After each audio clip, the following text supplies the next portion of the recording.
90% of violence is committed by one gender. Okay? If that is the case, and you don't make gender and you don't make masculinity a central component of how you want to deal with violence, if you don't do that, you're being intellectually dishonest. And you're also going to be totally impotent in how you deal with this issue. Because the only way to deal with something in the real world is to understand it the way you understand it in its reality and in its complexity. And if you don't do that, if you continue to avoid the issue of masculinity, we are condemned to live in ignorance and denial of one of violence's most major dimensions. And we have no chance of solving the problem. We have no chance. And if you want to deal with sexual assault, we've also got to be really honest around that as well. Actually, more honest than I mean. It's amazing how honest you've been already in terms of the leadership that you've provided on this. But I think we have to be even more honest. Now, let me be clear. I'm not saying that 90% of men are violent. As Jean mentioned before, it's only actually a very small minority of men who are violent. But 90% of violence is committed by men. And I believe that the only way that we will deal with this is if, in fact, that large majority breaks the silence. Because we are complicit through our silence in what is going on. And it's only breaking the silence. And one of the things that Jackson has taught me is that silence in the face of oppression is a form of complicity and consent. And it's only once we break the silence we have any chance of dealing with it. Language matters. The language that we use really does matter. For example, I try not to use that phrase, violence against women.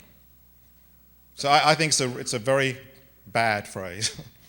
For one thing, it's a very bad piece of writing. Like, there's nothing active in the everyone tells you you have to have the active part of a sentence. There's nothing active in it. In fact, all you have in there is an object of the violence. Yeah, violence against women, that's a women's issue, right? We have rape crisis centers and women's studies center departments in universities that deal with that, right? It's a women's issue, violence against women.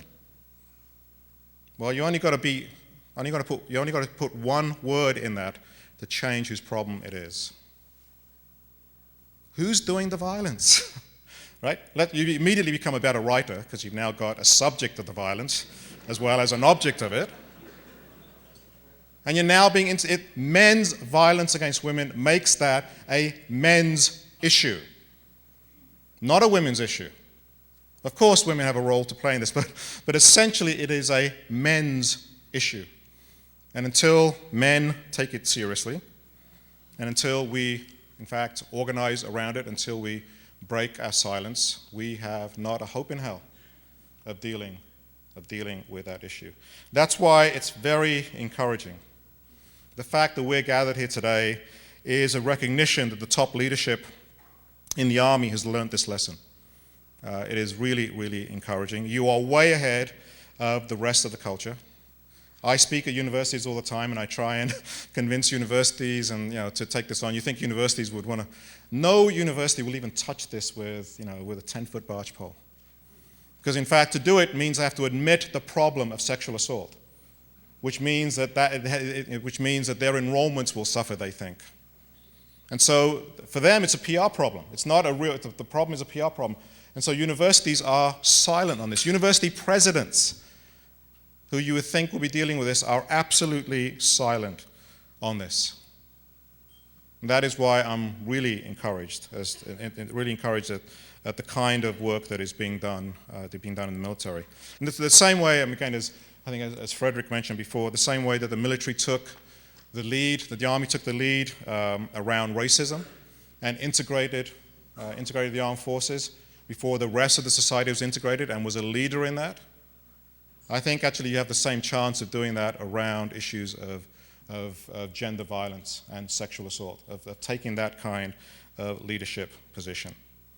I said that's why I'm really very encouraged by what the program is doing and by being here today.